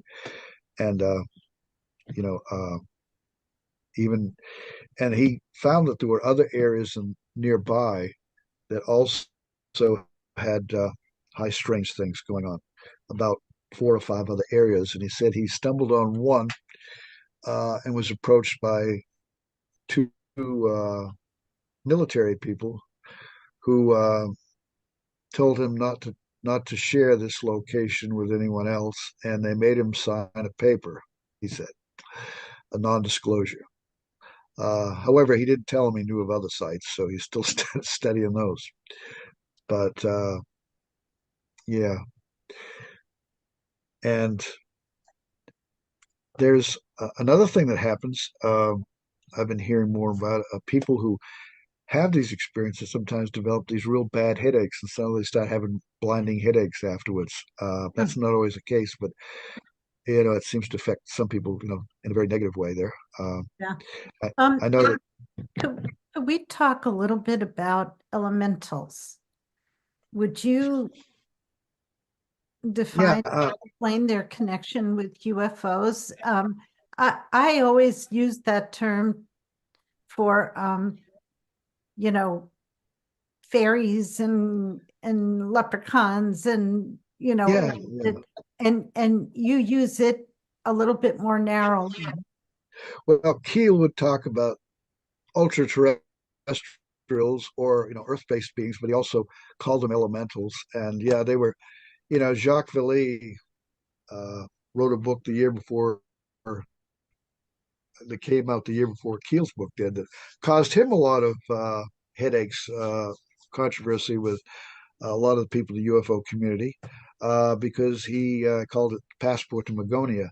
And it was about elementals and religious type experiences, and fairy lore and such, and comparing a lot of that to fairy circles on the ground disappearing, going beneath the earth into the fairy kingdom, some people claimed, or having missing time, and comparing it to a lot of UFO encounters, missing time, and these small beings, and humanoid figures, and then of course the Greys or other alien figures that abduct people and take them to strange places, and they have missing time too, and so it's just trying to connect the dots with all of these things. I've But always, yeah, I've always felt I've always felt that when people talk about being abducted, that it's usually an out-of-body experience. It's not the physical experience. I don't know. That's just, yeah. I remember I suspect. an investigator telling me that she was working with someone who had been abducted, she felt, and said that she didn't realize she was actually out of the body at the time, until she looked back and saw her physical Right. body still on the bed. Yes, I And remember then she was that. like taken through And a then she wall. A lot of people realized, say they're taken through a wall. Yeah. yeah, So, I even got a lot of a friend of mine who was working with like Bud Hopkins years ago, um, who investigated a lot of these abduction cases early on. He wrote Missing Time and uh, um, doggone, having a senior moment here. What was the other book? Anyway, he was a New York artist who got very involved. He'd seen a UFO himself, and then he started investigating the abduction phenomena. And he was, you know, very, very intrigued with all of that. And so I got to see some of the letters that he got. And one was very interesting that I got permission to post not long ago and on my magazine. It was someone from 1958 who said that they were they were young and out in a field one day, and they laid down to among the tall grass just to relax, the sunshine. It just felt good, and all of a sudden, a flying saucer stopped over them, Mm, and the next thing they knew, they were floating up to the craft and inside. And then at some point, they realized, oh, I'm here, but my physical body is still down there. And, mhm, I heard that Bud Hopkins, when people would talk in their support meetings about, paranormal stuff, poltergeists or out of body, he'd say, let's just stick with the UFOs and the beings. But mm, he was aware of it, he had those reports coming into him as well. He just mm, chose to, either ignore it or redefine it another way. mhm. A couple of chats. Gary said the reason I asked about Skinwalker Ranch is that the phenomena taking place there appear to be physical in nature. Also, a lot has happened on the ranch since George Knapp wrote what he did. And Jennifer says, hello, all. I'm curious about whether there was truth to the abduction of Whitley Strieber as in his book, Communion. It happened right after my sighting maybe of a spacecraft over the Delaware River Valley, just where I live, on July 5th, 1976. The next day, I read in the newspaper that many people reported sightings over Orange County, New York, to the south of my area. Also, was the story of the film Fire in the Sky ever proven? Uh, no, it's not been proven, but it's an interesting story. And Whitley Strieber, people said, oh, he wrote Communion. He made some money. He was on the New York Times bestseller list. But when you look at the aftermath overall, I mean, he would have done better financially if he'd stuck with just writing fiction. He hasn't done that well with writing, uh, nonfiction, the UFO thing. Uh, I don't have any problem with feeling that he had some experiences. I know uh, it's touch and go. Some people in the UFO community support him, some don't, and the same thing has happened to you know uh, Travis Walton as well. Um, Travis Walton, uh, that was a time of a lot of activity. Hey, you know, everybody that's had or claims to have had experience needs to bring it out in the open and share it. There are some people who just we have some people who are just hard bitten skeptics who will do all they can to try to put the subject down. Um, and then there's people who are riding the fence. And then I just believe that you got to give everybody the opportunity to share their experiences and Hmm. you know then put it all together best you can. Try to connect the dots. Um, you know, Whitley Strieber seems to be very obsessed with the subject, and he, even though it's hurt him, I think in a lot of ways, as Yeah, far as the career he had.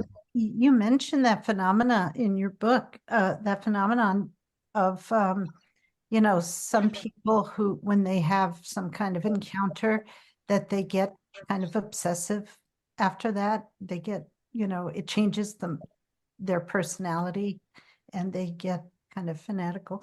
Anyway, we are just about out of time. Is there anybody else who has a question real quick? Or I still have a lot, but I won't be able to ask them all. Um, Unfortunately, we're just about out of time. But I want to thank you, Brent, for Well, thank joining you. us tonight, and everyone who attended. I, And I appreciate the opportunity. I don't get to talk about this kind of stuff with a whole lot of people, you know. uh, But well, I could pick your brain for a long time.